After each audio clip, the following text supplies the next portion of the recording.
Welcome to a very special celebration for our pastor, Pastor Sterling C. Blake. Pastor, we wanted to let you know that we really do listen and hear what you have to say. So here is a few of the congregation telling their favorite stories that you have told throughout the years in their own words.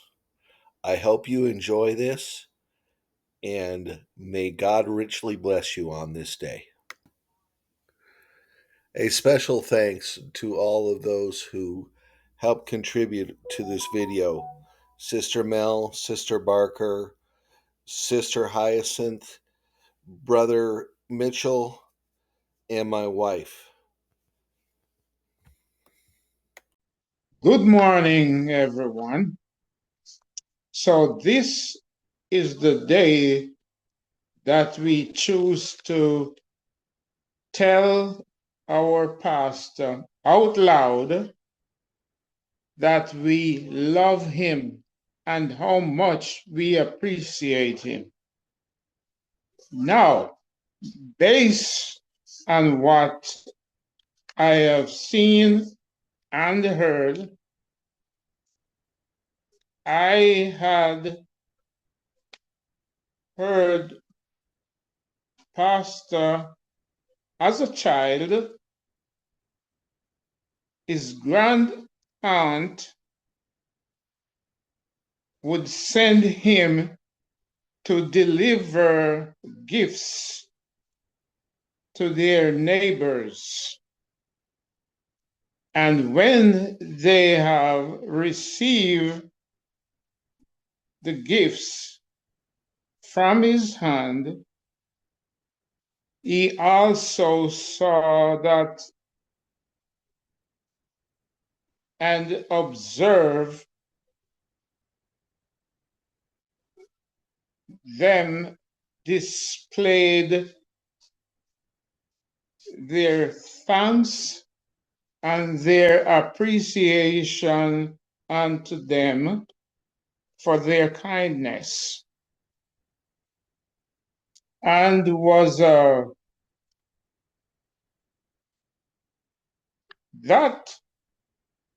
was a part of his growing up. But now he is a grown man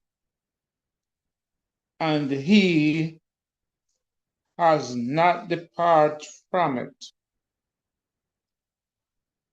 And he is still giving. He gave from the pulpit and he gave off the pulpit. His ways are remarkable and very impressive. There are so much more pleasant things about our pastor. It would take all day if we were to explain everything. So I quit. Pastor, we love you and we appreciate you very much.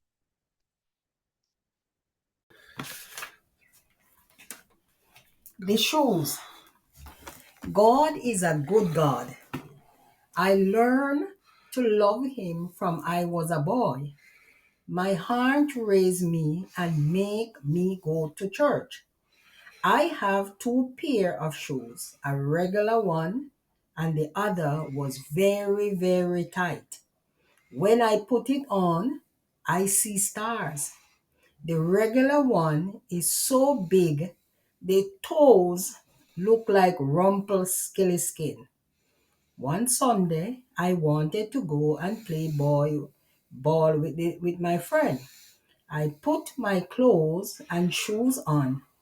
the very, very tight one. I started hopping. My aunt said to me, "What happened to your feet?" I pointed to my shoes. She said, "Take them off." I took them off and going in the house. She said, "Hey, hey, church." That day, I went to church barefooted. That's my aunt. She made me go to church. I couldn't see it at that time, but now I know and prove the goodness of God. Bend the tree while it is young, for when it get old, it cannot bend. Thank you, Aunt. Dance all pastor style.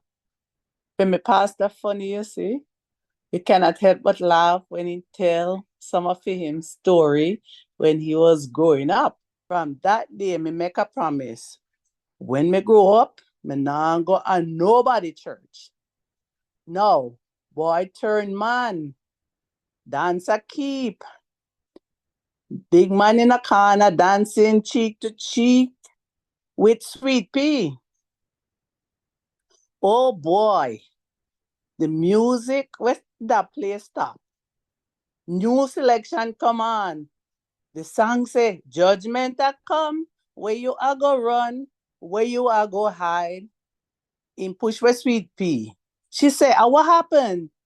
He find me. Who did who find you? She asked. Because she was not even his girl. So he was afraid it was the other boyfriend. He said, no, no, no. Jesus find me. You can certainly run, but you cannot hide. God is everywhere. Praise be to God. He find the best pastor in the whole world in the dance hall. So I was just saying that I hadn't heard the story of the flashlight in a long time. And to my surprise, today, which was October 3rd, Pastor began to tell the story. But again, I missed the beginning. I wasn't fast enough to record the beginning of it. I do know that this his spirit told him to bring the flashlight, and he questioned it, but brought it and forgot it in the cooler on shore. His boat had a malfunction, and so they were stuck on the middle of the ocean until nightfall. If he had the flashlight, they would have had signal to signal for rescue sooner. The story of the flashlight taught us a very powerful lesson of listening to the voice of God, even when it doesn't make sense. Bringing the flashlight would have helped him signal for help and would have gotten help much sooner than he did. Well, he also teaches that even when we don't listen to the voice of God, we fall into snares. He's always there to save us. Having the flashlight could have signaled for help, like I said, and possibly got help sooner. Out on the ocean with no help in sight, it was easy to panic under pressure, but we trust God even when we can't trace him, because God has never failed his children, and Pastor can surely testify to that. Pastor first came to the US, all he had was a grip, what is today a suitcase. He worked hard cutting sugarcane for 3 seasons. He told himself Cain killed Abel and he did not want Cain to kill him. So he got a different job laying sod. He was a hard worker. He could lay 3 trucks of sod by himself in a single day. Soon Pastor had the desire to own his own business, so he needed to get a truck, but he had very little money. After much prayer, the Lord told him to buy a new truck. So he went to the dealership Pastor told the salesman his father had sent him to get a new truck. So Pastor and the salesman sat down to begin the sales process. He asked Pastor if he had any credit. He said no. So he asked Pastor when his father would come in to co-sign. Pastor said he was already there. Looking around, the salesman did not see his father and maybe thought Pastor was crazy. He tried to persuade Pastor to purchase a used truck. Pastor refused and told him his father would want him to buy a new truck. So the salesman continued to prepare the purchase contract for a new truck, but told the pastor it may not be successful, but he was willing to try and that he should come back to see him in a few days. Then the salesman called the pastor and told him he was having trouble securing a loan for the truck, but he kept trying. Then finally he told pastor to come in person to see him. Pastor asked his late wife to take him to the dealership.